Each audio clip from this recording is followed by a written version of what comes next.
KBS 열린 토론.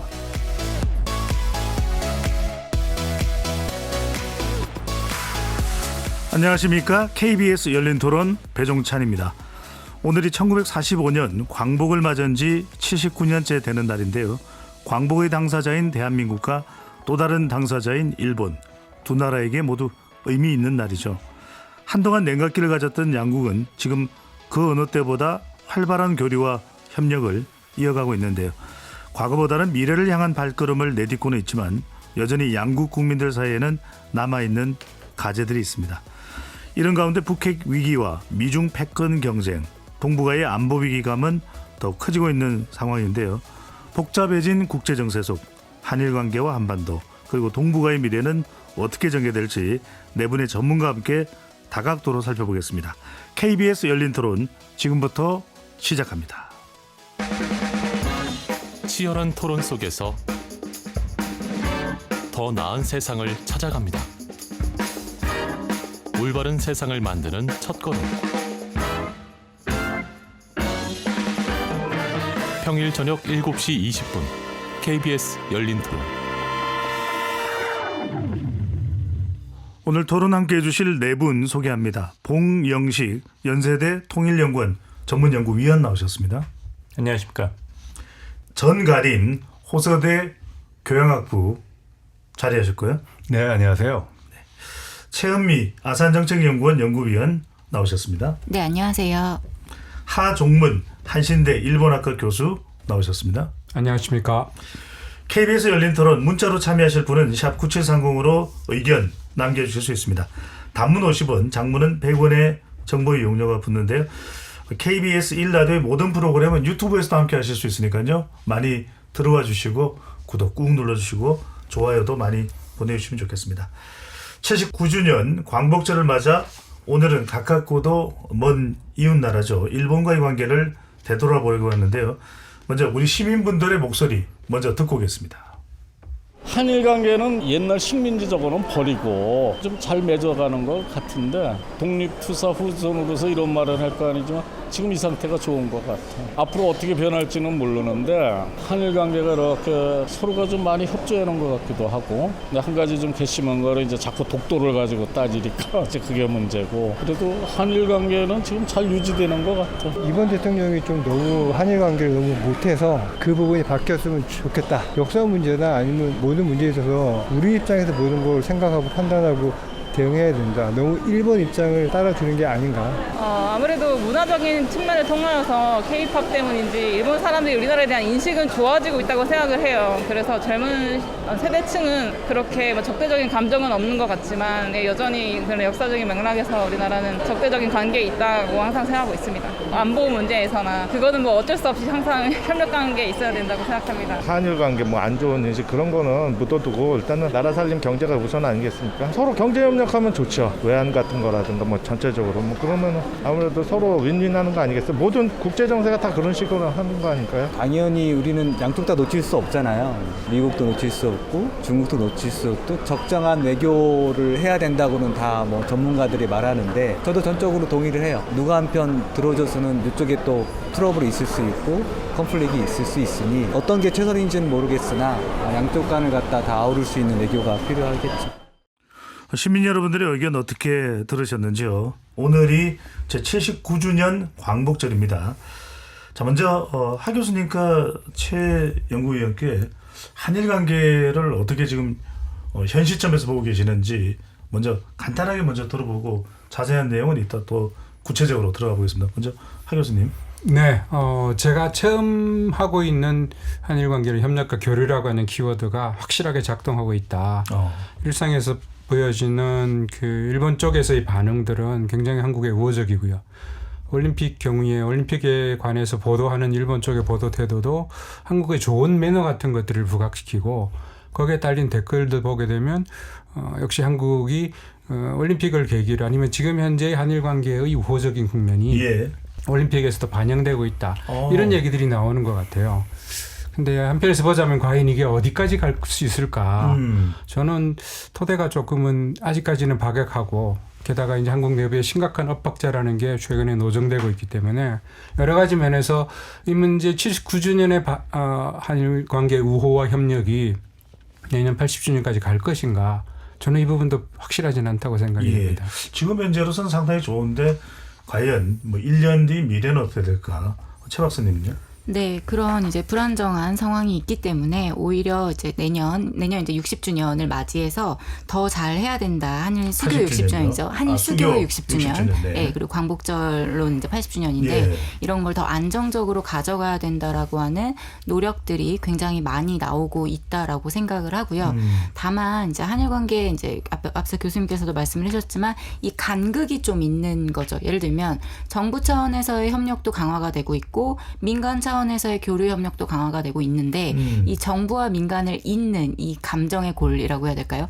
이게 좀 충분히 해소되지 않은 부분이 있고 그럼에도 불구하고 긍정적으로 해석을 해보자면 우리가 한일 관계를 생각할 때 항상 역사 문제가 가장 먼저 올라왔었고 양자 간의 갈등, 대립 이 부분이 주가 됐었는데 지금은 이 부분 외에도 다른 부분을 같이 본다라는 거죠.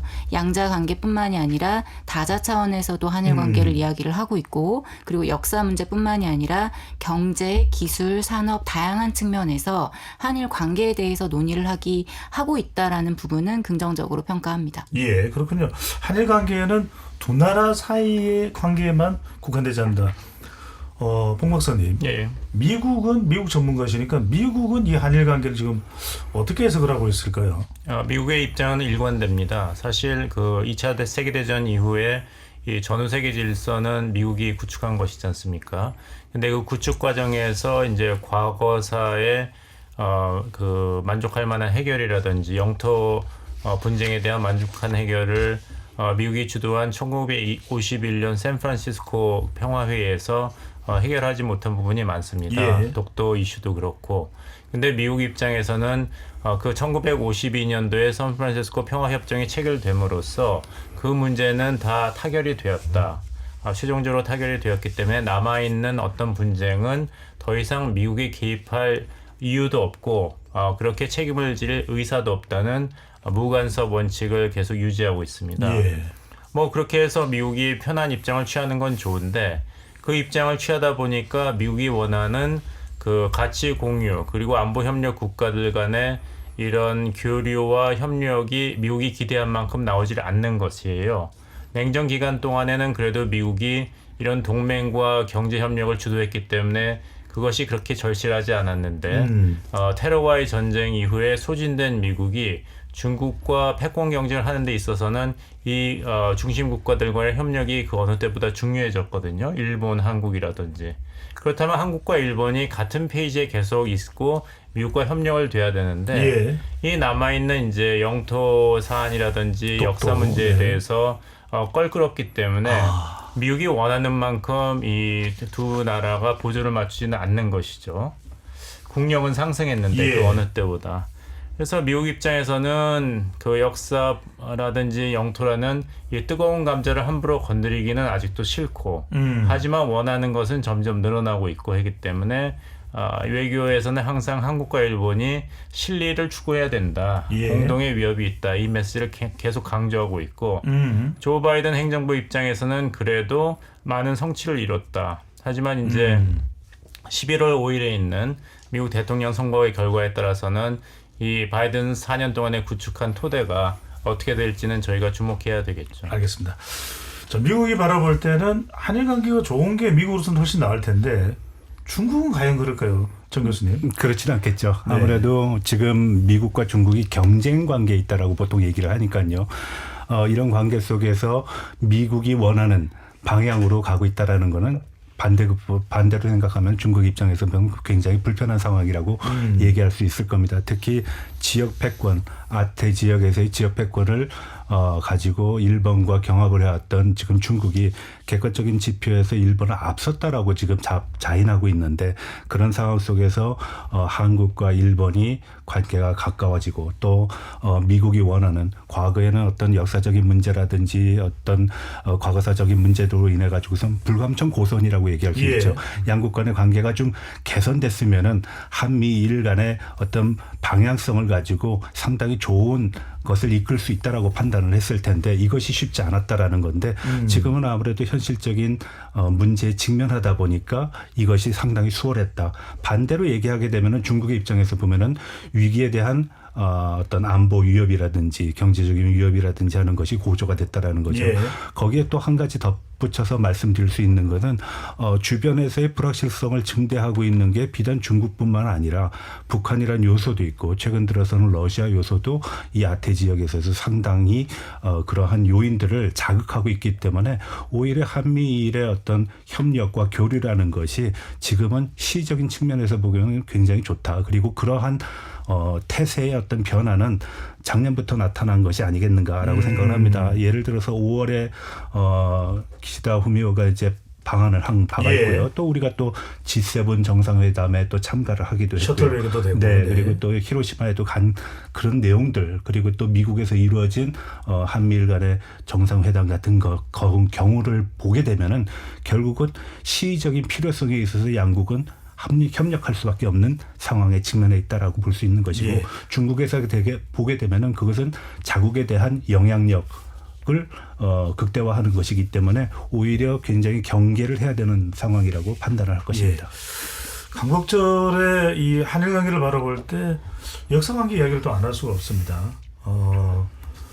최 박사님 여쭤봐야 될 게 그러니까 최근에는 이제 뭐 과거사라든지 또는 위안부나 뭐 강제징용 이것보다도 더 구체적으로 이제 불거지고 있는 것은 2015년에 구남도가 세계유산 등재 때도 우리와 관련된 부분이 이제 또 불거졌었고요. 이번에는 또 이제 사도광산 유네스코 등재 논란입니다. 과연 강제동원 표기 누락한 부분에 대한 상당히 우리 국민들의 여론이 좀 불편할 텐데 이런 부분 어떻게 봐야 될까요? 우리 정부의 대응.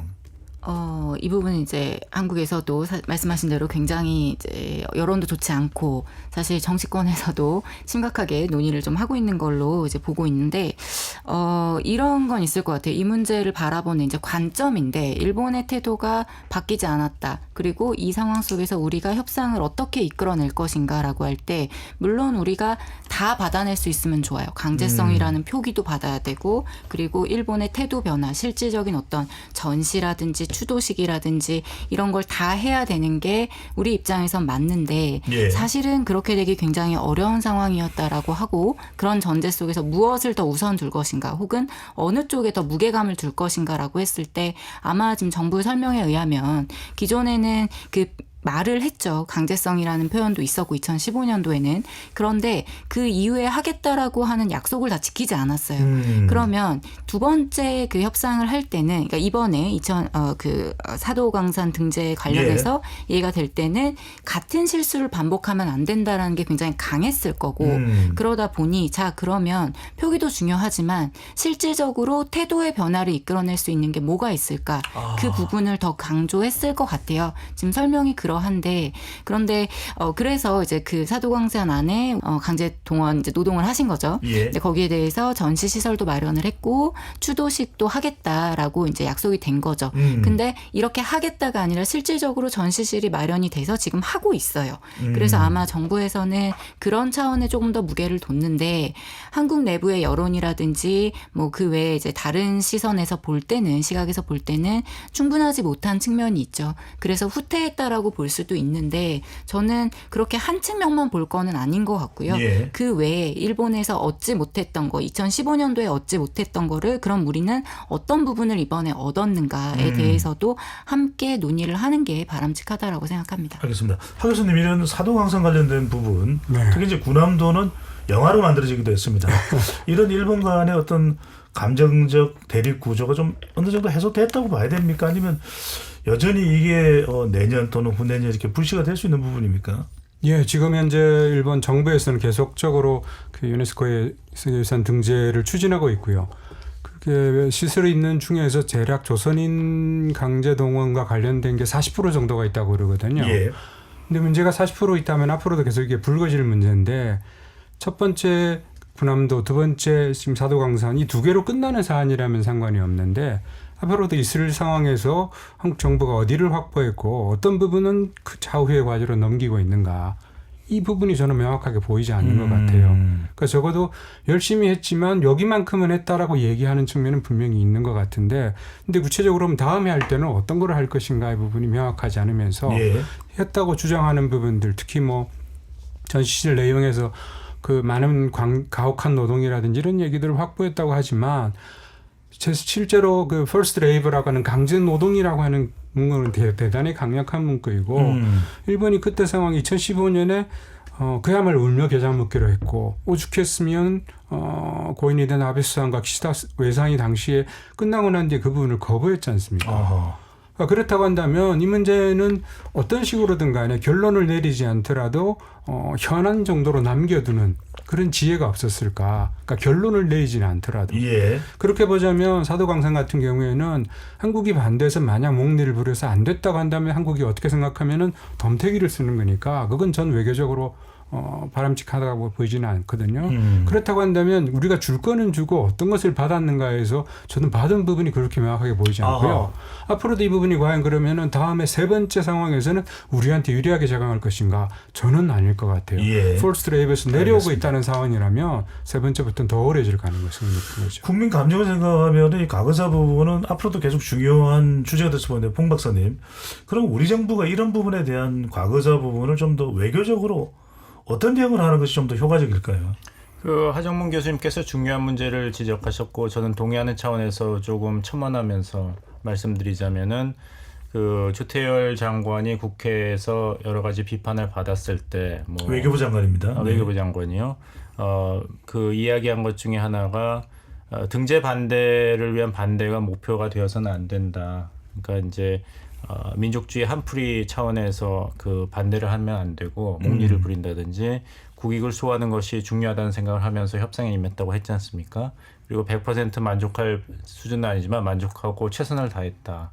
이런 이야기를 했는데 교수님께서 말씀하신 대로 듣는 국민 입장에서는 무엇이 그 논의가 되었고 어떻게 논의가 되었고 어느 정도는 윤곽이 있고 어디까지는 아직도 문제로 남아있는지를 잡기가 사실 힘들어요. 예. 이제 강제 동원의 문제도 그런데 그 등재 확정 시 1940년대 일부 시설에서 많은 한국인과 다른 이들이 자신의 의사에 반해 가혹한 환경에서 강제 노동한 사실이 있음을 인식한다 이렇게 공개를 했는데 그것이 앞으로 그 사도광산 그 전시에서 계속 그 표시가 될 것인지 그리고 조선인 노동자 추모식을 매년 개최할 것인지 이렇게 적극적이고 명시적인 행동이 나온다면은 이제 조 장관님께서 이야기하신 대로 굉장한 성과가 있는 것이지만 만약에 없다면은 이런 그 유감을 표명한 그리고 강제로 노동한이라는 단어가 들어간 그 일본 정부 관리의 발언 하나로 만족할 만한 수준의 그런 사과가 표명되었다고 우리 국민 감정이 받아들여야 될 것인지 이것은 굉장히 그 국내 정치 맥락에서 본다면은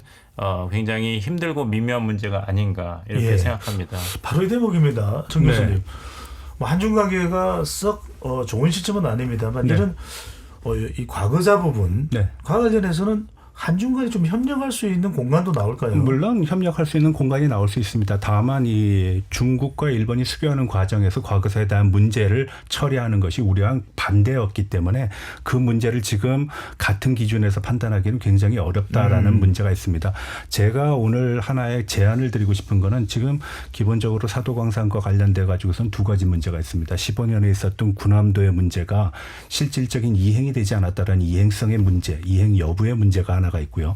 또 하나는 강제에 대한 표기에 대한 문제와 더불어서 이것이 세계 유산이라는 데 방점이 있다는 점입니다. 그러니까 적어도 역사 일단락 예를 들어서 우리가 강제징용한 당시의 일부분에 있어서는 한일 간의 어떤 뭐 조그만 무슨 역사 박물관이라든지 이런 걸 해서 그 역사를 예. 바로 알릴 수 있는 그런 근거를 마련하는 것이 좋다. 저는 뭐 외교부 장관이 얘기한 우리가 국민의 한풀이 차원에서 그것을 반대한다라는 것, 그건 별로 옳은 방법이라고 생각하지 않습니다. 예. 그리고 지금까지 우리가 수년간에 걸쳐 가지고 한일 관계를 이 정도까지 단계로 끌어올렸다는 것도 하나의 뭐 이정표라고 얘기를 할 수 있는 것인데 이런 측면에서 우리가 과거사에 너무 집착한다라는 인상을 지어준다라는 것은 오히려 퇴행적인 모습을 보이는 것이 아니겠는가. 세계 유산이라 그러면은 공동으로 우리가 실질적인 역사를 재현하고 그리고 그것을 증명하는 것을 일본이 수용할 수 있는 그런 방안을 우리가 도출하는 방법이 예. 중요하고 15년도에 이행 안 됐던 거를 24년도에 우리가 추진하는 과정 속에서 과거의 경험을 우리가 한 번도 재반성하지 않았다라는 측면은 조금 좀 숙고해 볼 필요가 있는 부분이라고 예. 생각합니다. 그래서 전 시시를 같이 만드는 것이 어떤가. 그리고 그 문제에 대해서는 우리가 전부의 사도광산에 대한 문제를 부정하는 것이 아니라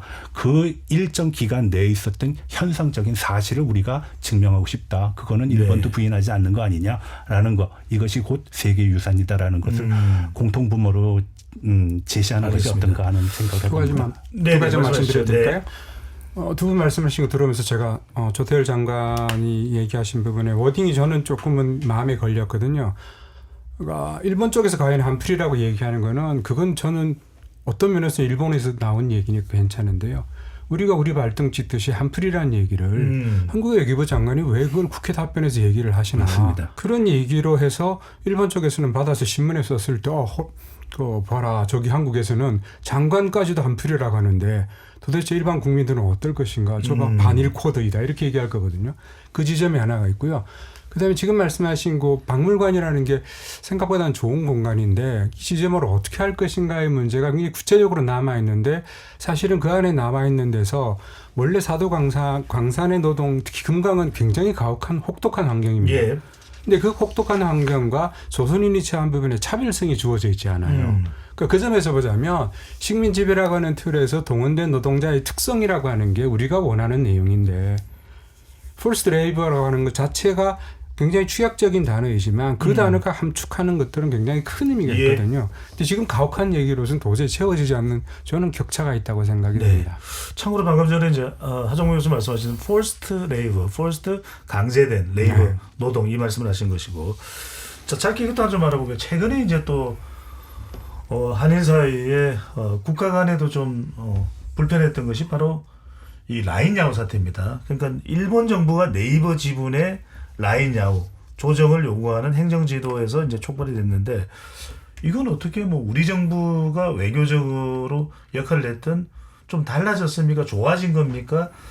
최근에 이제 가까워진 한일 관계의 뭐 성과로 볼 수 있습니까? 어떻습니까, 최 박사님?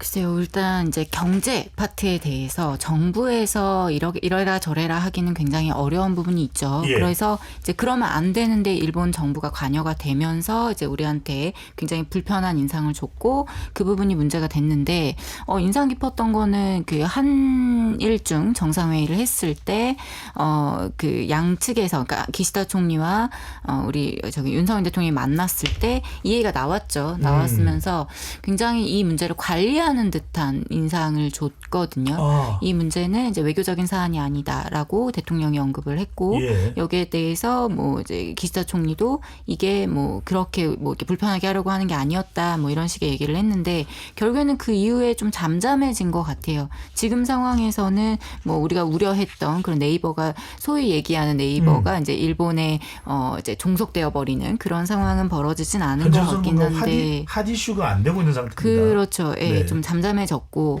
그렇다고 보면 앞으로 이제 저희가 주목했던 거는 사실 라인 야후 문제도 있지만 이 문제가 이런 식의 한일 간의 갈등 사안이 발생을 했을 때 양국 정부에서 어떻게 대응하는가가 굉장히 중요한 포인트가 될 텐데 정부의 이제 책임 있는 당국자의 발언이 사실은 문제를 더 키우기도 하고 문제를 관리할 수도 있고 이제 이런 상황이 되다 보니까 개인적으로는 굉장히 좀 관리를 하려고 했던 사례로 보여졌습니다. 예. 봉 박사님 보실 때는 라인 야후 사태가 터졌을 때 한일 양국 간의 어떤 해결책 모색, 특히 이제 우리 정부의 해결책 모색 어떻게 보시는지요? 근데 이건 기본적으로 그 정부 대 정부의 문제가 아니라 그 기업과 기업 간의 문제라고 봐야 되는 것이 아닌가 생각합니다. 이제 일본 정부가 관심이 있었던 거는 안보죠. 그렇지만 이제 일본의 기업 간의 문제 그리고 우리 네이버의 문제는 이 기업 간에 어떻게 이것을 지분을 처리할 것이고 그 가버넌스 문제를 해결할 것인가의 문제이기 때문에 어떻게 보면 굉장히 그 아이러니하다고 봐요. 그 이제까지 그 보수 정부든지 그 진보 정부든지 항상 해온 똑같은 말은 일본은 중요한 이웃 국가이기 때문에 그 포괄적 뭐 전략적 동반자란 말을 그 정치적인 이유 때문에 쓰지 않지 않습니까? 예. 일본에 대해서는 미래지향적인 성숙한 동반자라는 이야기를 쓰는데 이웃 국가라는 얘기를 쓰고요. 두리뭉실 넘어가는데 보수 정부, 진보 정부가 같이 쓰는 말은 그 투트랙으로 가겠다. 과거사 문제는 단호하되 하지만 실질적인 협력은 그 안보, 경제에서 추구하겠다 했는데 사실 투트랙 정책을 제대로 한 정부가 과연 있었는지 말은 투트랙 하지만 하나를 강조하고 우리가 95%하고 다른 거 5%인데 투트랙이라고 할 수는 없죠. 근데 정권이 바뀌면 앞에 거 5%하고 95% 하니까 일본 정부도 이걸 알고 있지만 한국과 일본이 지난 70년 전후 시간 동안에 굉장한 성장과 성숙을 했기 때문에 예. 오히려는 이제 정부가 채워주지 못하는 부분을 사회, 세대와 경제 기업이 오히려 투트랙을 잘 하고 있는 것이 아닌가. 그래서 이번에 네이버라든지 이제 라인 사태도 예. 이거는 이제 최대 주주 유지 그 지분의 문제로 어떻게 보면 잘 관리된 그런 양상을 보이고 아하. 여기서 이제 정부가 어떤 큰 역할, 결정적인 역할을 한 것은 아니다. 그렇게 본다면은 한일 관계가 어떤 이제 정권 변화라든지 이제 정치의 영향에서 많이 벗어나서 그 분리할 것은 분리하고 또 주목할 것은 주목하고 그래서 어떤 한 사건이 터졌을 때 이 정경분리 원칙과 화해와 협력이라는 이 트랙이 어떤 정치적인 논리에 따라서 쓰나미처럼 한 번에 쓸려가는 영향은 받지만 한 번에 이렇게 그 이제까지 성취한 것이 없어지는 현상은 앞으로는 그렇게 일어나지 않을 가능성이 높다. 어떻게 본다면 굉장히 긍정적인 신호다 말씀드리겠습니다. 네, 기업의 일은 또 기업의 일이고 한일 양국 간에 너무 다 뭐 정부가 나서고 뭐 이럴 일은 아니다라는 말씀을 주셨는데 자 근데 사실 이게 리더의 관계도 상당히 중요할 수밖에 없어요. 이 부분을 또 네 분과 얘기를 좀 나눠봐야 될 것 같은데 먼저 하 교수님. 네. 기시다 총리, 이른바 윤석열 대통령과 아주 또 밀착 관계, 네. 상당히 지금 기시다 총리와 윤 대통령의 관계가 너무 좋다. 이게 이제 한일 관계 급진전의 또 하나의 모멘텀이 된 건데 네. 총재의 이제 총리 자리에서 물러날 가능성이 높습니다. 총재 선거에 불출마한다. 네. 자민당 그렇습니다. 총재가 이제 그러면 어떻게 됩니까? 이런 리더십의 변화가 한일 관계는 어떤 변화를 가져올까요? 지금 현재 윤 대통령과 기시다 수상 두 사람이 견인해 왔다라고 보기보다는 오히려 그동안 역사 문제, 특히 이전 문재인 정부에서 충돌해왔던 지점들 아니면 문재인 정부에서 생각은 했지만 추진하지 못했던 길, 아까 말씀하신 대로 투 트랙 중에 한 트랙이라고 생각이 되는데요. 예. 그러니까 그 부분들이 그동안 한일 관계에 축적된 일종의 에너지를 배경으로 해서 지금 현재 화해와 협력이 저는 만들어졌다고 생각을 합니다. 그 점에서 보자면 기시다 수상의 총재 불출마 부분이 향후에 일본 구도에서 나오게 될 지금 현재 총리 후보군으로 보더라도 큰 측면에서 한일 관계에 변화를 줄 가능성은 없을 것 같습니다. 반대로 지금 현재 상황에서 어떤 누가 되더라도 한일 관계에 또 다른 새로운 변수가 되어서 오히려 더 좋게 만들거나 아니면 악화시킬 것보다는 오히려 관리된 측면에서 지금 현재 기조를 이어간다고 보는 것이 예. 제가 나름대로 일본에서 관찰한 1년 6개월 동안 있으면서 관찰한 결과이기도 합니다. 그런 면에서 인물보다는 기존에 있었던 한일 관계 우호 협력 부분이 물리로 수면 위로 올라온 것이 지금 현재 한일 관계이다. 따라서 20% 정도의 지지를 받는 기시다 수상이 한일 관계까지 사실 신경 쓸 여유 없었거든요. 예. 그렇게 보자면 기시다 수상의 사임은 그렇게 찻잔 속의 태풍이 될지는 모르겠으나 그걸로 한일 관계에 영향을 줄 가능성은 거의 없다고 알겠습니다. 보여집니다. 정 교수님 또 네. 궁금한 게 그러면 여쨌거나 간에 리더십이 바뀌니까 여전히 시진핑 리더십은 안 변합니다. 네. 그러면 이런 바뀌는 어떤 분기점에서 중국과의 어떤 한국과의 관계 또는 한일 관계에서 중국의 역할 이런 영향의 변화도 있을까요? 별 영향은 없을 거라고 저는 봅니다. 예, 일단 앞서 말씀하셨다시피 일본의 한일 관계에 뭐 일본의 지도자가 바뀌었다고 그래가지고선 그 기조가 크게 변화될 거라고 저는 보지 않습니다. 지금의 어떤 추세적인 상황은 과거에 무르익었던 어떤 외부적인 환경이 만들어내진 일종의 분위기라고 저는 봅니다. 이 분위기에 해악이 되는 요소는 북한이라든지 중국이라든지 러시아로부터 조성이 된 것이고요. 그래서 예. 한일 관계가 지도자 2명에 의해 가지고서 의기투합한 결과가 아니라 이것은 시스템적인 그리고 외부적인 환경에 영향을 받아서 이루어진 것이다. 앞서 말씀드렸다시피 작년 그리고 재작년 더 거슬러 올라가서는 베이징 올림픽까지도 우리가 동계 올림픽까지도 얘기할 수 있습니다. 그래서 뭐 인권의 문제를 같이 얘기를 했다든지 미국에서 하원에서 통과했을 때 일본이 아주 즉각적으로 반응을 했거든요. 그리고 또 북한의 문제에 있어서도 그랬고 그리고 또 캠프 데이비드에서의 한미일 정상회담의 어떤 결과물도 그러한 배경에서 우리가 바라볼 필요가 있다. 다만 중국의 지도자가 바라보는 한일 관계의 어떤 변화는 굉장히 중국의 입장에서 보면은 관리 미스라고 판단을 할 겁니다. 예. 사전적으로 이것을 차단을 하고 그리고 그것을 분열을 만들고 일종의 간극을 만들어 놔야지 중국의 어떤 위상이라든지 중국의 영향력이 강화가 되는 거고 확고해지는 것인데 그것이 지금의 의도했던 바와는 다른 방향으로 가고 있다는 것은 중국의 입장에서 보면은 외교적인 실패라고도 볼 수 있습니다. 잘 아시다시피 한일 관계 지금 우리 뭐 여러분이 말씀하셨다시피 역사적인 문제, 감정적인 문제 여태까지 해결 못했고 미래에도 해결 안 될 것 같이 얘기를 하지만 일단 변화는 왔거든요. 그러한 변화를 어떻게 추동하는 요인들은 과연 누구로부터 왔는가 공통 분모가 있었다는 겁니다. 원인 제공자가 있었다는 것이죠. 그런 측면에서 보면은 원인 관리 그리고 그걸 통제하는 데서 중국이 상당히 좀 패착의 어떤 수준에 이르지 않았는가라는 것이 제 이 말씀을 판단입니다. 드리는 이유는 우리가 광복절이라면 중국하고도 사실은 관련이 되어 있거든요. 일본이 바로 패망한 날 어떤 영화는 The Longest Day 가장 뭐 긴 하루라고 해서 1945년 8월 15일 이야기하는데 한때는 우리가 또 상당히 중국하고 또 밀접 관계이기도 했습니다. 자, 이게 감정이 중요한데 최 박사님 이게 궁금한 게 이게 아까 봉 박사님께서 말씀하셨습니다. 투트랙 뭐 이제 과거사와 또 경제 이야기지만 세대 간에도 큰 차이가 젊은 세대들은 오히려 일본에 대해서 상당히 우호적이고 심지어는 뉴진스가 도쿄돔 공연을 하면 정말 엄청난 열광이 쏟아질 정도의 이런 어떤 세대 간의 변화 어떻게 봐야 될까요? 무엇이 이유였을까요? 네. 근데 세대 간 변화 물어보셨는데 지금 좀 전에 총재선 얘기를 하셔가지고. 그것도 말씀하십시오. 네. 네. 그거 짧게 말씀드리면 저 두 분 말씀하신 거에 제가 동의를 하면서 그럼에도 불구하고 우리가 총재 선거 즉 결국에는 일본의 총리가 되는 건데. 자민당 총재입니다. 그렇죠. 네. 일본의 자민당 총재 선거에서 당선이 되는 총재가 곧 일본의 총리가 되는 시스템인 거죠. 근데 우리가 이거를 그러면 우리랑 상관없나 앞으로 한일 관계 안 바뀌나 이렇게 보기에는 결국에는 이 각각의 물론 시스템화해서 돌아가는 건 맞아요. 그런데 각각의 그 개인이 가지고 있는 역사 문제에 대한 인식은 좀 차이가 있거든요. 기시다 총리가 잘한 건 없지만 한일 관계에 있어서 기시다 총리가 이제 퇴임을 하겠다, 아니 퇴진을 하겠다, 어제죠. 네, 얘기를 하면서 그 얘기를 했던 자신의 성과 중에 하나로 한일 관계에 대한 얘기를 했어요. 개선에 대해서. 그러다 보니까 이게 그러면 성과인 건데, 자 우리가 성과라고 생각할 정도로 기시다 총리가 잘한 건 없어요. 그렇지만 기시다 총리가 적어도 한국을 자극하진 않았거든요.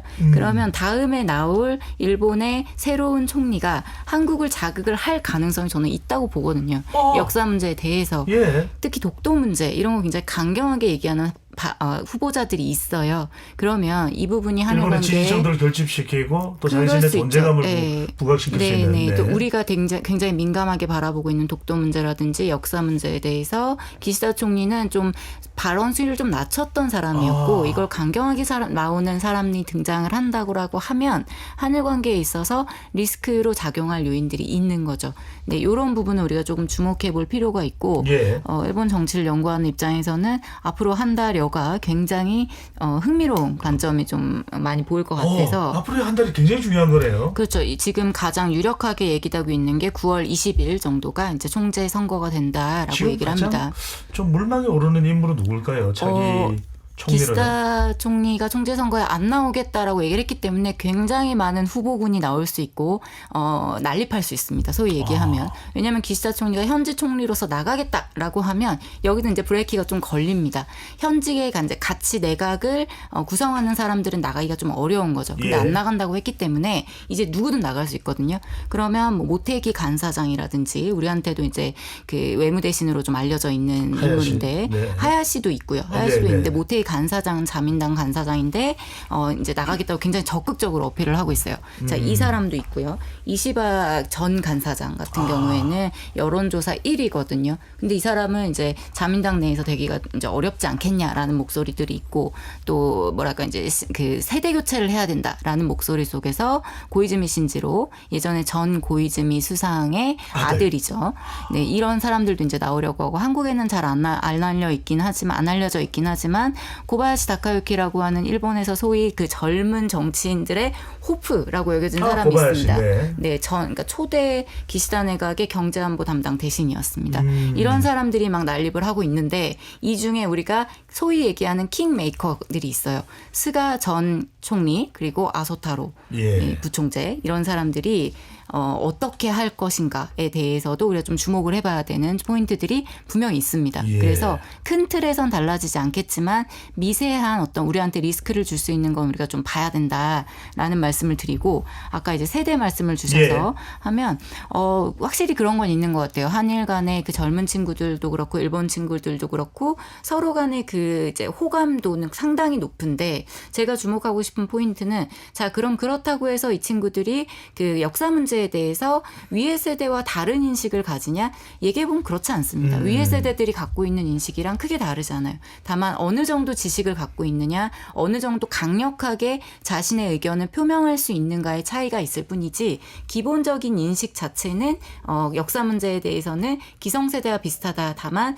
그 밑에 깔려있는 인식은 한일이 서로 좋아해요. 그리고 호감도도 있고 잘 지내야 된다라고 하는 그 마음이 깔려있기 때문에 이걸 어떻게 잘 앞으로 한일 관계의 발전을 위해서 좀 더 진전시킬 수 있을 것인가에 대한 고민을 해야 되는 거지 세대가 바뀌니까 한일 관계도 달라질 거야라는 거는 굉장히 나이브한 생각이다라고 저는 생각합니다. 역사적인 문제가 계속 주기적으로 언급되는 거는 당연한 일이라고 봅니다. 예. 다만 문제는 어디냐. 역사적인 문제를 정치, 경제, 사회 문제랑 혼합해서 한 가지로 보는데 문제가 있다는 겁니다. 이걸 나눠서 보게 되면은 비교적 문제 해결이 쉽다. 예를 들어서 일본 정치인들이 공납을 하는 경우에는 조만간에 아마 8월 말서부터 이제 9월 달까지는 끊임없이 이제 공납을 하게 될 텐데 공납은 개인적인 어떤 뭐 정치 행사라든지 어떤 신념에 의해서 한다라고 판단을 하면은 비교적 문제는 쉽게 해결된다. 중국이 제일 원하는 거는 한일 간의 관계가 이러한 역사성의 문제로 인해 가지고선 정치, 경제, 사회가 모두 얽매이는 과정. 그거를 가장 원하는 것이고요. 제가 기본적으로 지금 생각하는 한일 관계가 개선이 됐다라고 판단하는 기준은 그것을 적어도 우리가 좀 분리해 놓고 따로따로 생각하는 것이 아니겠는가 하는 측면에서 조금 긍정적으로 바라보는 것입니다. 예. 한 교수님, 그런데 그러면 젊은 세대들은 상당히 서로 간에 대해서 또 우호적입니다. 한일 양국이. 그렇습니다. 그러면 이게 일정 시간 지나서 정말 한일 관계가 상당히 과거사도 그렇고 이런 부분들은 잊혀지고 네. 상당히 이제 새로운 관계로 미래로 가는 결정적인 견인차가 됩니까? 아니면 여전히 과거사나 또 영토 문제나 또 이런 부분들은 여전히 또 양국 관계의 최대 변수가 될까요? 남아 있을까요? 어떨까요? 저는 여지는 계속 될 거라고 생각은 되고요. 제가 지난주 일요일 날 일본에서 1년 6개월 있다가 귀국을 하면서 마지막에 칸토 가쿠인 대학이라고 하는 데서 수업을 하고 갔거든요. 예. 여름 학기 집중 강좌인데 어느 대학요? 칸토 가쿠인 대학이라고 예. 하는 요코하마에 있는 대학입니다. 근데 거기서 학생들하고 수업을 하면서 느꼈던 부분은 학생들이 갖는 한국에 대한 호감은 정말 상상을 초월할 정도이고 그러니까 정보에 대한 친근감이라든지 한국을 자기 나름의 감각으로 한국을 소비하고 있다라고 얘기할 정도의 정말 달라진 환경이라고 생각이 됐었고요. 그런데 그 안에 역사 문제가 어떻게 들어있는가는 전혀 다른 맥락이라는 것도 확인을 했습니다. 정보와 지식에서 단어는 알고 있지만 한 걸음 더 들어가게 되면 그건 사실 한국도 마찬가지긴 합니다만 역사 문제에 대한 맥락들, 특히 첨예한 현안에 대한 이해도 같은 건 그렇게 높지는 않은데 문제는 그런 것들을 과연 우리가 이제 젊은 세대들한테 어떤 거를 요구할 것인가가 아니라 그들이 자연스럽게 학습하는데 저는 지금의 우호적인 모드는 굉장히 중요한 오히려 긍정적으로 해석할 필요가 있다고 생각이 되고요. 예. 그러니까 자신들의 삶과 자신들의 눈높이에서 한국을 이해하고 서로를 이해하는 과정들이 많아지면서 거기에 역사를 어떻게 결부시킬 것인가에 대한 고민을 시작한다고 본다면 지금 현재 우호나 그다음에 여러 가지 협력들은 저는 긍정적 역할을 한다고 생각이 됩니다. 다만 거기에 일종의 이제 한국의 입장에서도 아니면 일본의 보수나 우파들의 입장에서 이 친구들이 가지고 있는 역사 인식이 너무 척박하다. 아니면 한쪽으로 가는 데 있어 자기들하고 방향이 다르다라는 위기감을 가질 수 있겠지만 그런 얘기들이 아니고 지금 현재 눈높이에 맞는 젊은이들의 그 역사 인식에 대한 고민들. 사실은 이 부분은 한국도 같이 안고 있기 때문에 저는 저도 기성세대입니다만 기성세대가 오히려 젊은 세대를 향해서 같이 고민해야 될 지점이 아닌가라는 게 제가 일본에서 1년 6개월의 마지막 정리된 느낌입니다. 예, 세대 간의 또 역사적인 감정의 차이, 또 최근에 이제 이런 한류 문화에 따른 한일 간의 젊은 세대의 인식 변화 이런 부분에 어떤 영향을 미칠지 2부에서도 조금 더 이야기를 나눠보겠습니다. 로고 듣고 KBS 열린 토론 2부 이어가겠습니다.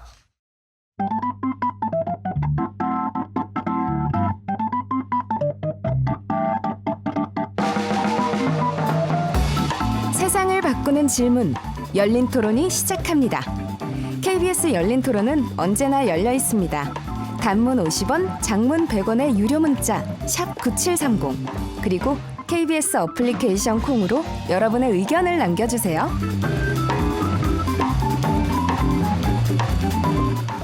KBS 열린 토론 2부 이어가겠습니다. 스튜디오에 전가림 고서대 교수, 최은미 아산정책연구원 연구위원, 하종문 한신대 교수, 공영식 연세대 통일연구원 전문 연구위원 네 분과 함께하고 있습니다. 중요한 이야기를 조금 더 나눠보고 봉 박사께 여쭤보고 싶은 게 참 우리 이제 이 감정, 그러니까 철저한 이성보다는 이게 한일 관계에는 참 감정, 젊은 세대들은 또 최근 들어서 상당히 일본에 대한 우호적인 또 감정이 있고 반면에 또 중국에 대해서는 반중 정서가 있습니다. 이런 감정적인 영향이 국가 외교 이런 부분에 미치는 영향도 적지 않을 텐데요. 근데 이제 어느 나라에 대해서 이제 반일이라든지 이런 태도를 보인다는 것이 이게 꼭 대중의 감정에 휩쓸려서 비이성적으로 행동하는 것으로 정의를 내려야 되는가 여기에 대해서는 좀 생각을 해봐야 될 것 같아요. 제가 벌써 오래된 얘기했습니다. 2002년 3년에 이거 효순미선 사건으로 예. 반미 운동이 우리나라에서 불같이 일어났지 않습니까? 미군 장갑차에 의한 사건이었죠. 네. 그래서 제가 연구한 분야 중에 하나가 이제 민족주의, 민족 감정과 이제 전쟁과 평화의 문제라고 본다면은 한국 사람들은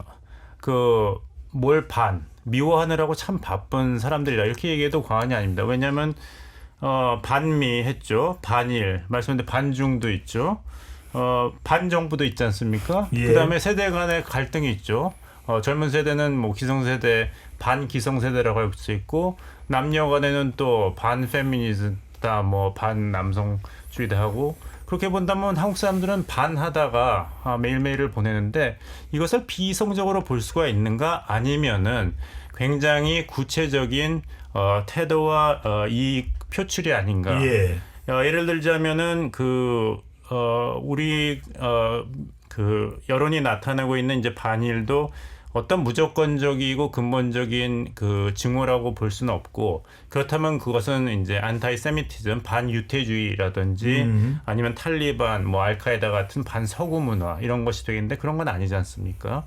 그렇게 본다면 일본이 약속했던 아니면 일본이 지향한다고 했던 기본 가치를 배신하고 그것에 반하는 행동을 했을 때 우리가 점잖게 그걸 지적하고 비난하는 태도로 봐야 되는 것이 아닌가. 우리도 정부가 예를 들면 공정과 상식을 얘기했는데 이런 법 집행이라든지 정책을 집행할 때 공정도 아니고 상식에 어긋난다면은 여기에 대해서 비판하는 것이 감정의 표출은 아니죠. 예. 그것이 반정부 감정이라고 언론에서는 표시할 수 있지만요. 그렇기 때문에 일본이 굉장히 성숙한 자유민주주의 국가 그리고 시장 자본주의를 지향하는 경제 체제로서 또 인류의 보편적인 가치를 지지한다는 성숙한 국제사회 일원으로서 말은 따로 하고 행동이 따로 있을 때 우리의 젊은 세대가 그것을 지적하는 것이 우리 젊은 세대가 기성세대와 정치권에 대해서 이런 무관심을 보이거나 불신의 태도를 보이는 것과 맥을 같이 하는 것으로 봐야 되는 것이 아닌가. 예. 이것은 비단 일본에 대한 것뿐만 아니라 미국에 대해서도 그랬고 또 중국에 대해서도 이렇게 볼 수 있죠. 시진핑 주석이 서울대에서 학생들한테 강연을 했을 때 역사적으로 봤을 때 한국과 중국은 정의의 편에서 이 제국주의 세력에 같이 싸웠다. 그러니까 다시 합쳐야 된다 했을 때 오히려 대학생들은 다 좋은 말인데 그럼 당신들 한국전쟁 때 개입한 거랑 그 병자호란은 어떻게 된 거냐 이렇게 얘기를 했거든요. 예. 그러니까 이게 감정의 표출이 아니라 똑같은 잣대를 놓고 보자. 똑같은 잣대로 평가할 뿐이다. 예. 그래서 우리한테도 지적해라. 우리가 이제 일본이 종군 그 성노예에 대해서 일본이 자꾸 그것을 부정하거나 하면 비판을 하지 않습니까? 그 똑같은 젊은 세대는 베트남 전쟁 때 우리 군인들이 어떤 폭력을 자행했든지 양민 학살을 했을 때 여기에 대해서도 우리가 책임 있는 행동을 해야 된다. 그래야지 우리가 진정으로 인류의 보편적인 가치인 자유, 민주, 인권을 존중하는 사회로서 제대로 고개를 들 수 있다는 알겠습니다. 이런 같은 기준에서 우리는 평가를 한다는 것이 MZ세대의 태도가 아닌가 생각합니다. 네. 이런 젊은 세대들의 인식을 또 국가 간의 관계에서 잘 활용하는 것도 필요하다는 생각이 들고요. 그게 이제 변화라고 보는데 자, 2부에서는 미중 패권 경쟁 속에 한반도와 동북아의 상황에 대해서 좀 더 집중을 해볼 텐데 최 박사님, 여하튼 한일 관계가 급진전한 겁니다. 그것이 윤석열 대통령과 기시다 총리 사이의 어떤 리더 간 협력 또 관계가 좋았기 때문이기도 하겠지만 결정적인 또 계기가 됐던 것이 한미일 삼국 협력이 강조된 것 아니겠느냐. 북중도가 밀착한 상황에서 어떻게 보십니까? 한일 관계 개선의 결정적인 모멘텀의 시점과 이유 어떻게 보시는지요? 물론 이제 그런 국제 정세 속에서 이게 한미일 협력이 더욱더 이제 중요하게 여겨졌고 그래서 그렇게 흐름이 간 건 맞는데 한미일 협력이 모멘텀이 돼서 한일 관계가 개선됐다라기보다는 반대로 해석하는 게 맞지 않나 생각을 하거든요. 기본적으로 한미일 협력이 중요하다라는 거는 한미일 3국이 모두 공유하고 있었던 생각이었는데 항상 얘기하는 거지만 그중에 가장 약한 고리라고 하는 한일 관계가 안정적이지 못했고 그 부분을 어떻게 할 것인가에 대한 고민이 있었는데 역사 문제가 쭉 이렇게 있었고 그 과정 속에서 작년 3월에 이제 한국에서 강제징용 문제 대법원 강제징용 판결에 대한 해법을 제시를 하면서 이게 모멘텀이 돼서 문제가 풀린 거지. 뭐 그러다 보니 이제 자연스럽게 한미일 협력이 더 강화될 수 있는 계기가 되었다라고 봐야 되겠죠. 예. 근데 한미일 협력이 중요하다. 그리고 이렇게 다자 간의 협력이 중요하다라고 하는 거는 결국에는 이 세 개의 정부가 갖고 있던 지역 구상 그리고 이 지역에서의 안보 협력을 어떻게 만들어가야 될 것인가에 대한 생각이 공유가 되는 측면이 있었던 거죠. 기존에 뭐 예를 들면 미국에서도 기존에 이제 양자 관계에서 중요하게 생각했던 거라면 뭐 많이 나왔던 얘기지만 뭐 이제 레티스 워크라고 하든지 격자 무늬로서 안보 관계를 갖겠다라는 거죠. 그래서 이게 그 동맹 관계를 양자 동맹 관계를 중심으로 해서 확산시켜 나가야 된다. 뭐 한미일이라든지 뭐 미일호라든지 이런 식으로 관계를 뻗어 나가려고 하는 생각들이 이렇게 맞아 떨어졌다라고 봐야 될 것 같습니다. 그러니까 문재인 정부에서는 그렇지 않았던 것이 노제팬 운동까지 있었는데 네. 윤석열 대통령이 국민들의 평가는 엇갈립니다만 제3자 변제안이라든지 네. 좀 민감할 수 있는 부분들을 또 정면으로 돌파하든 우회적으로 돌아가든 그런 해법도 좀 작용을 했을 걸로 보는데 일본은 또 그걸 또 하답을 한 겁니다. 어쨌거나 간에 뭐 우익 인사들은 뭐 영토 문제나 그런 부분들을 또 상당히 또 부각시킬 수 있었는데 일본이 이렇게 태도가 상당히 좀 긍정적으로 한국에 대해서 변한 또 결정적 배경은 뭐라고 해야 될까요? 네, 일본으로서는 지금 전후 일본이 가지고 있는 가장 커다란 특히 보수 정치권이 가지고 있는 것은 어쨌든 미국 패전으로 해서 만들어진 현재의 전후 일본의 모습을 바꾸고 싶다. 뭐 가장 구체적으로는 헌법을 바꾸는 개헌이라는 게 가장 큰 걸 거고요. 근데 그 틀에서 보여지는 전후 일본의 구상이라고 하는 것이 보수의 오랜 염원이라고 하면, 그러니까 이 부분을 어떤 식으로 구체적으로 실현해 나갈 것인가에서 한국은 결정적이진 않지만, 그러니까 중요한 고리임에는 틀림없다라는 것이 계속적으로 확인된 부분이거든요. 그렇다고 한다면 지금 현재 중국과의 문제에서도 아까 전 선생님 말씀하셨듯이 사실은 제가 기억하는 2000년 0년대에 중국은 분명히 역사 문제로 한국을 끌어안는 느낌이 강했다면, 이게 시진핑 체제가 들어오면서 상대적 역사 문제의 비중이 그러니까 낮아지게 되고, 그러면서 중국의 문제는 오히려 중국이 독자적으로 동아시아 전체를 이렇게 군림하는 듯한 태도. 그러니까 이런 것들이 역사 문제에 대한 상대적인 등한시가 되게 되면서 한국과의 고리가 계속 멀어지는 느낌이었거든요. 근데 이런 발상들은 일본의 입장에서 보기에는 결국 중국 견제라고 하는 미국 이해가 맞아떨어지게 되고, 그렇게 보자면 전후 일본을 바꾸는, 그러니까 과거 아베식으로 얘기하면 아름다운 보통국가 일본 이렇게 만들고 싶어 할 텐데, 그거를 만드는 결정적인 힘은 미국한테 있는 거고, 거기에 보조 존재로서 한국이 있고 적대적으로 중국이 존재하는 이 구도가 지금 현재 일본의 보수로서는 가장 안성맞춤인 상황인 것이죠. 한국도 우호적으로 좀 포섭을 할 대상이다. 당연히 한국을 포섭하지 않으면 지역에서 부분에서 한국이 가지고 있는 결정적이진 않지만 동아시아 부분에서 중국에 대한 견제, 특히 북한에 대한 문제까지 포함하자면 한국은 굉장히 중요한 고리가 되는데, 미국의 입장에서는 적어도 일본이 하지 못한 일들을 윤 대통령이 해준 셈이니까요. 그랬을 때 일본의 입장에서도 그걸 화답하지 않을 수 없는 상황이 되는 거죠. 자, 그런데 미중 충돌 대결 지금 상황에서 과연 한반도 상황을 좀 어떻게 일단 이해를 해야 될지, 좀 뭔가 위협이 해소될까요? 아니면 위협이 더 올라가는 걸까요? 먼저 정 교수님. 지난해 이제 캠프 데이비드에서 미국에 있는 미국 대통령의 별장이라고도 하는데 한미일 정상이 모였습니다. 그렇다면 이 회담을 한 연후에 이 회담이 주는 미국과 중국에 주는 의미, 뭐라고 해석을 해야 될까요? 기본적으로 23년 8월 18일 날 미국의 캠프 데이비드에서 그리고 우리나라가 미국과 한국과 일본이 정상회담을 하고 세 가지를 이제 발표를 했습니다. 그것이는 뭐 원칙, 그리고 정신, 그리고 하나가 공약이라는 건데요. 그 내용을 모두 하나하나씩 쪼개고 보면은 지역에 대한 위협과 불확실성이 점증하고 있다는 겁니다. 그것이 공통 분모고, 이 공통 분모를 누군가가 느껴야 되는데 그 느끼는 상대자가 한국과 일본과 미국이라는 것입니다. 그리고 그러한 위협과 그리고 불확실성은 북한으로부터, 중국으로부터 나타난다라는 것이 기본적인 맥락입니다. 그래서 한 가지씩 설명을 드리자 그러면은 캠프 데이비드의 원칙에 의하면 인도태평양 그리고 전 세계의 평화를 얘기를 하고 있습니다. 근데 세부적인 내용을 보게 되면은 대만 해협의 안정과 평화를 강조를 하고 있고요. 또 힘에 의한 일반적인 어떤 현상 변경을 반대를 하고 있습니다. 그리고 북한에 대한 완전한 비핵화를 얘기하고 있고요. 그리고 납북자라든지 미소난 국군 포로에 대한 얘기도 하고 있습니다. 캠프 데이비드 정신을 가지고 얘기를 하게 되면은 여기에는 공동의 비전을 갖고 있는데, 북한과 같이 핵을 개발하고 있고, 그리고 한반도의 비핵화를 파괴하겠다라는 그런 의지가 강한 국가에 대해서는 적어도 핵에 대한 억제 정책을 강화해야 되고, 그 강화를 위해서는 연합훈련이 필요하고 상호 간의 공조가 필요하다는 걸 강조하고 있습니다.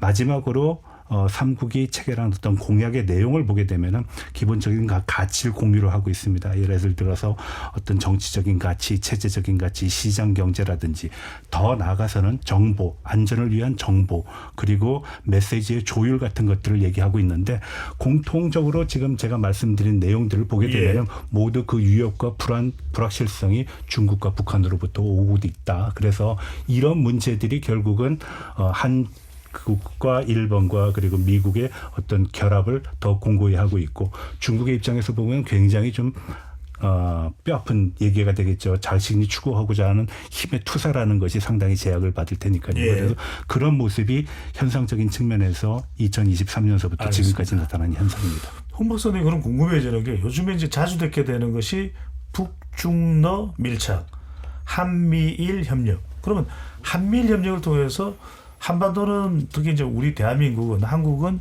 좀 더 평화적인 안보 체제 속에 들어간다, 이렇게 봐야 될까요? 오히려 북중도가 밀접되고 여기에 뭐 최근에는 이란까지도 결합될 수 있다는 이야기가 나오면서 우리 한반도에 대한 위협은 더 커지게 되는 상황인가요? 어떻게 되는 겁니까? 그런 의견이 있죠.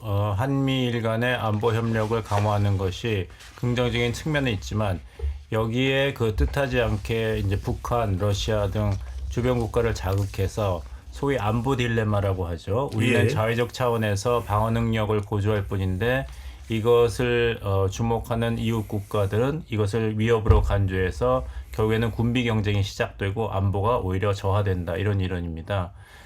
그렇다면은 여기에 대한 중국의 위협, 그 한반도에서의 이제 군사 위협 증가에 대한 경고를 우리가 이해할 수는 있습니다. 중국이 왜 그렇게 느끼는지 또 북한이 왜 위협을 느끼는지 알 수 있지만 그 다음에 이 두 국가가 그래서 우리에게 무엇을 주었는가를 우리가 생각을 해봐야 되는 것이죠. 뭐 대화를 했다든지 어떤 새로운 패러다임을 만들기 위해서 우리와 협상을 했다면은 거기서 이제 긍정적인 변화를 기대할 수 있지만 우리의 그 정당한 이제 안보 우려를 일방적으로 무시하면서까지 우리가 자위적인 차원에서 취하고 있는 안보 협력을 중단하라고 요구한다면은 주권 국가로서 또 생존에 걸린 문제를 우리가 그렇게 이웃 국가가 우려한다 그래서 함부로 포기할 수는 없는 것이죠.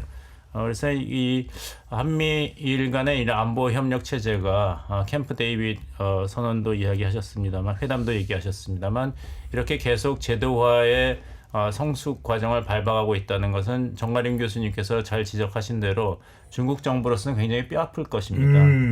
사실 미국의 외교안보 전문가들이 하는 얘기는 빨리 이 대테러 전쟁을 끝내고 중국에게 비워놨던 아시아 태평양으로 미국이 빨리 회귀해야 되는데 그래서 오바마 행정부 때부터 뭐 피봇 아시아로의 회귀라든지 재균형 전략을 얘기했지 않습니까? 근데 이 사람들이 얘기하는 게 아시아로 회귀하는 거 참 어렵다. 회귀하려 그럴 때마다 중동에서 뭐 IS가 나온다든지 문제가 나오니까 중국은 계속 그 세력을 확장하는데 미국의 발목은 잡혀 있었던 것이에요.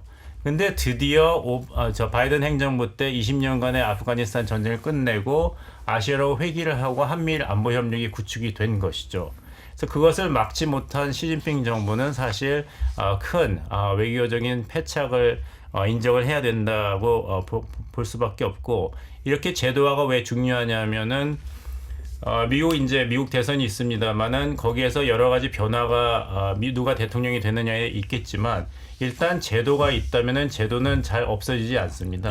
계속 나토를 보시더라도 계속 확대를 할 뿐이죠. 우리가 이제 핸드폰에 무슨 앱을 깔 때도 제도화가 안 돼 있으면 뭘 깔고 또 깔고 인증을 어디 가서 받고 패스워드 다시 설정하고 해야 되는데 그것을 이제 한미일이 할 필요가 없는 것이거든요. 그러니까 트럼프가 당선되고 나면은 이 한미일 3국의 협력이 다시 물거품이 되지 않을까라는 우려도 있지만 중단은 될 수 있어도 그 제도화가 없어지지는 않는 것이죠. 알겠습니다. 다시 4년 후에 액티베이트 할 수 있으니까 왜냐하면 트럼프 임기는 8년이 아니라 최대한 4년입니다. 그래서 이제 한미일의 안보 협력은 트럼프가 재선이 되더라도 그 4년을 넘기고 나면은 다시 재부팅이 될 것이라는 말씀을 드리겠습니다. 최근 들어서 우리가 흔히 그 신냉전이라고 표현하는 그 국제관계, 특히 동북아와 관련돼 가지고선 두 개의 삼각구도 한미일 관계 그리고 북한과 중국과 러시아의 관계의 대립을 가지고 얘기하는데 상당히 좀 조심스럽게 우리가 항상 잊지 말고 표현을 해야 되는 것이 있습니다. 그것이 뭐냐면은 원인과 결과 그리고 무엇이 먼저고 무엇이 나중인가의 그런 인과성을 분명히 해야 된다는 겁니다. 이게 한미일 간의 어떤 협력과 교류가 빈번해지고 공고해짐에 따라서 그 긴장 수위가 올라가 가지고선 북중러가 결합한 것이 아니라요. 북중러가 문제를 야기한 거라는 겁니다. 북한과 러시아가 전쟁을 일으켰고요. 북한이 핵 개발을 했고요. 중국의 아태 지역에 있어서 영향력 투사라든지 세계적인 어떤 영향력 행사 같은 것이 너무 노골적이기 때문에 대만 양안 관계도 있고 이러한 네트워크와 협력이 필요하다라는 것이거든요. 그것에 대한 어떤 도치의 문제가 생기게 되면은 이건 모든 전제와 결과가 다르게 나타납니다. 그래서 그런 문제에 대한 선후의 문제 그리고 원인과 결과에 대한 문제는 좀 분명히 우리가 정의를 해놓고 나갈 필요가 있습니다. 방금 전에 봉 박사께서 트럼프 재집권이 되더라도 지금의 한미일 협력 관계에는 큰 변화가 없을 거라는 말씀 주시긴 했습니다만 우리를 제외하고는 미국도 리더십 교체 가능성이 있고 일본은 거의 뭐 교체가 확실시되고 있고 한미일 협력 각서까지도 서명을 한 바가 있는데 최 박사님 보시기에는 그대로 유지가 될까요? 아니면 상당히 이게 변동성이 커질 것 아니냐라는 우려도 나오는데요. 네, 결국에는 이 국제 정세를 어떻게 인식을 하고 거기에 대한 대응을 어떻게 할 것인가에 대한 각 정부의 생각이 가장 중요하다고 생각을 하는데요. 뭐 일본 연구를 하는 입장에서 일본 자민당이 갖고 있는 집권 여당인 자민당이 갖고 있는 정세 인식이라든지 이걸 어떻게 해나가야겠다라고 하는 거는 크게 달라지지 않을 거라고 봅니다. 우리도 적어도 앞으로 3년은 있으니까요. 근데 저는 앞서 말씀하신 봉 교수님 말씀하신 것처럼 미국이 가장 큰 저는 변수이지 않을까. 그러면 결국에는 이 문제를 예를 들어 북한 문제만 보더라도 북한과의 협상을 지금은 같이 힘을 그러니까 미국을 중심으로 한 동맹 국가들과 손을 잡고 같이 해결하자는 건데 글쎄요 트럼프로 돌아서면 만약 그렇게 된다면 그렇게 안 할 가능성이 높지 않을까. 과거처럼 바로 다이렉트로 만나서 뭐 양자 간에 해결을 한다든지 그러면 사실 구도가 달라질 수 또 있다. 안보 비용을 올려야 된다고 해서 우리가 높은 또 방위비를 그렇죠. 요구해 올 수도 있고요. 그래서 저는 이제 가끔 이제 일본의 리더십 교체 때문에 일본의 불안정성에 대해서 말씀하시는 분들이 굉장히 많은데 일본은 그렇게 훅훅 변하는 나라가 아닙니다. 그래서 매우 안정적으로 갈 거라고 보고요. 오히려 방향성이 매우 명확하기 때문에 우리가 대응하기가 쉬운데 오히려 변동성은 한국과 이제 미국, 특히 가깝게는 미국에 있지 않나라는 생각이 들고 그걸 안 하려고 지금 제도화에 대한 얘기가 계속 나오는 그렇습니다. 거죠. 하 교수님 그러면은 한 발짝 더 나아가서 뭐 일본하고는 이제 나빠질 게 없다. 그러면은 군사 뭐 안보상으로 뭐 자위대가 뭐 한반도에 오는 것은 우리 국민들은 상당히 지금 꺼릴 수밖에 없는 거부감이 있을 텐데 지금 나오는 이야기 중에 하나가 일본 자위대와 우리 육해 공군 간의 교류와 협력 강화 방안에 대한 것도 거론되고 있습니다. 상호 군수 지원 협정을 체결할 수 있다. 그러니까 무기 지원을 해줄 수도 있다라는 이런 의미 같은데 이게 가능한 일일까요? 예, 그 얘기는 뭐 오래된 얘기니까 계속적으로 지금 간만 보고 있다가 언젠가는 될지 모르겠지만 뭐 지금 대통령 성격이라면 전격적으로 하실 수도 있겠죠. 근데 문제는 과연 그렇게 되었을 때 그렇게 선택을 할 수 있는 사안은 저는 아니라고 생각이 되고요. 어떤 제도화라고 하는 것도 말씀을 쭉 하셨지만 그러니까 큰 틀에서 보자면 그 정도의 그 공중전에서 만들어지는 큰 그림은 있을 수 있는데 과연 한국이 세부적으로 얼마만큼 거기에 기여를 하고 그다음에 그게 한국에 피드백이 되면서 한국 내부에 필요한 안보에 긍정적인 효과를 미칠 수 있는가 저는 그건 다른 결이 있다고 생각이 돼요. 무엇보다 지금 현재까지 북한은 어쨌든 핵을 가지고 있잖아요. 지금까지 그렇게 제재를 하고 봉쇄를 했는데 북한이 핵을 가지고 있는 상황에서 그 부분을 어떻게 해소할 것인가의 비전이 전혀 안 만들어지고 있고 상대적으로 집단안보 체제 같은 얘기 나오면서 북핵 문제는 비중이 더 오히려 저하되고 있는 느낌마저 들거든요. 그렇다고 한다면 윤 대통령이 지금 현재 그렇게 큰 구도에 따라가는 측면도 있지만 그 부분을 부정하기는 어렵다고 생각이 돼요. 다른 대안이 있는 건 아니니까. 그렇다면 남북 문제에 대해서는 적어도 지난 정권은 아니더라도 독자적으로 남북 문제를 어떻게 풀어나갈지에 대한 고민은 저는 하는 게 필요하다고 생각이 되고요. 지금 현재 대만 유사를 얘기하지만 남북 간의 유사, 한반도 유사가 가장 심각한 현실이지 않습니까? 그렇게 보자면 그 문제에 대해서 한국이 어떻게 관여하고 있고 가장 구체적이고 직접적인 당사자로서 한국은 어떤 비전을 가지고 있는가 그런 게 중요하다는 것이죠. 강복절을 맞아서 한일 관계뿐만 아니라 또 동북아의 또 외교 안보 상황에 대해서도 이야기를 나누는데 이제 마무리를 해야 될 시간입니다. 네 분께 1분씩 시간을 드릴 수밖에 없는데요. 과연 이 동북아 정세 상황 속에서 우리의 외교 전략 어디에 초점을 둬야 될지 네 분께 끝으로 좀 여쭤보겠습니다. 정관임 교수님 어때요? 네. 지금과 같이 불확실성이 크고 그리고 위협이 큰 상황에서는 저는 기본적으로 4가지 상황을 우리가 좀 면밀하게 좀 살펴볼 필요가 있다고 봅니다. 첫 번째는 우선순위를 확실하게 전환해야 된다는 겁니다. 예를 들어서 한국전쟁을 예를 들게요. 미국이 한국전쟁에 참가한 것은 한국이 예뻐서 참가한 거라고 좀 보지 않습니다. 공산주의가 한반도를 장악했을 때 더 이상은 물러날 곳이 없다라고 판단했기 때문에 참전을 했다라고 보거든요. 그렇기 때문에 중요한 지역에 대한 중요한 요인에 대한 선후 완급의 문제에 있어서 우선순위를 먼저 정해놓을 필요가 있다는 것이고요. 두 번째는 전략적인 목표와 전술적인 민첩성을 좀 구비할 필요가 있다. 조금 전에 하 교수님께서도 말씀하셨다시피 한일 간의 어떤 군사 교류의 문제를 함에 있어가지고서 과연 우리가 어떠한 준비가 되어 있느냐 이런 목표에 대해서 좀 고민할 필요가 있다라고 봅니다. 그리고 약간의 공세는 최선의 방어책이라고 생각을 하거든요. 중국에 대해서도 우리가 좀 공세적인 입장을 취할 필요가 있다. 그런 것이 적어도 지역 안보를 위해서도 좀 필요하고 북한에 대해서도 마찬가지입니다. 알겠습니다. 마지막으로 한 가지 더 드리고 싶은 것은 우리가 장기전에 좀 대비할 필요가 있다. 이건 단기적인 측면이 아니라 장기적인 측면으로 갈 수밖에 없는 필연적인 상황이 지금 동북에서 전개되고 있기 때문입니다. 네, 최현미 박사님. 네, 저는 이제 2가지 일관성이랑 방향성이라는 차원을 좀 말씀을 드리고 싶은데요. 한국 외교에 대해서 얘기를 할 때 우리는 이제 정권이 5년마다 교체가 되니까 그게 뭐 진보든 보수든 항상 이제 국제사회에서 얘기를 하는 게 어떤 정책을 우리가 내놨을 때 다음에도 지속되는 거냐 5년짜리 아니냐라는 얘기를 굉장히 많이 합니다. 그러면 거기에 대한 선호를 이게 맞고 틀리고 이런 거를 떠나서 한국 외교 차원에서 봤을 때는 굉장히 손해거든요. 저는 지금이 사실 한국 외교의 어떤 과도기라는 생각을 조금 하는데 우리가 국제사회에서 어떤 역할을 하고 싶고 어떤 역할을 할 수 있는지를 좀 생각을 해야 된다라고 보고요. 일관된 방향성을 가지고 나아가는 게 중요하고 그런 차원에서 지속적인 메시지 발신이 필요하다. 아주 간단한 예로 우리가 G7에서 하나 더 들어가서 G8을 해야 된다라는 얘기를 합니다. 들어가면 좋죠. 근데 G7이 가지고 있는 무게감을 생각을 해야 된다는 거죠. 다른 G7 국가들이 하고 있는 것과 한국이 동일하게 할 수 있는가를 고민하지 않고 무조건 자리만 갖겠다고 하는 거는 저는 이제 선호가 좀 바뀌었다. 그래서 우리 차원에서 한국 외교가 어떻게 나아가야 될지에 대한 고민이 좀 많이 필요하다라고 생각합니다. 알겠습니다. 하 교수님. 예, 저는 대통령께 한 말씀 드리고 싶은데요. 이번에 이런저런 얘기 많이 나와 독립기념 관장 얘기도 있었고요.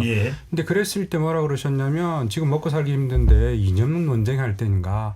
근데 사실은 80년이 되려고 하는 광복의 문제에서도 아직까지 동일이 안 됐는데 일본과의 문제에서 우리가 어떤 비전을 가지고 한미일에 대한 큰 그림이 우리가 얼마나 동조화를 할 수 있겠습니까? 저는 대통령께서 그런 생각이 아니라 이 문제가 그만큼 중요하다라는 생각을 가지신다면 지금에서부터 오히려 남은 임기 기간 동안에 역사 문제를 포함해서 일본과의 문제를 풀어나가는 저는 이게 중요한 시작이고 중요한 결말이 될 가능성이 높다고 생각이 됩니다. 알겠습니다.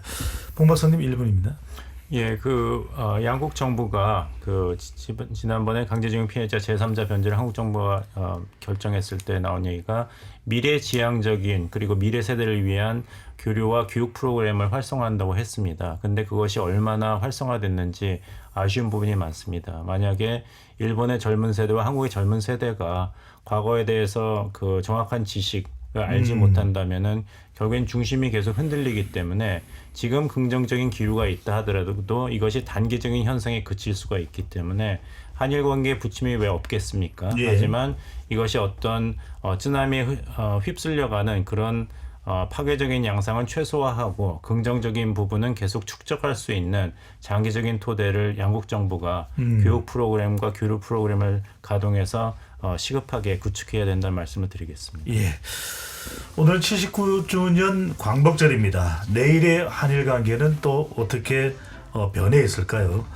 KBS 열린 토론 이것으로 모두 마무리하겠습니다. 네 분 토론 고맙습니다. 네, 고맙습니다. 감사합니다. 지금까지 KBS 열린 토론 배종찬이었습니다.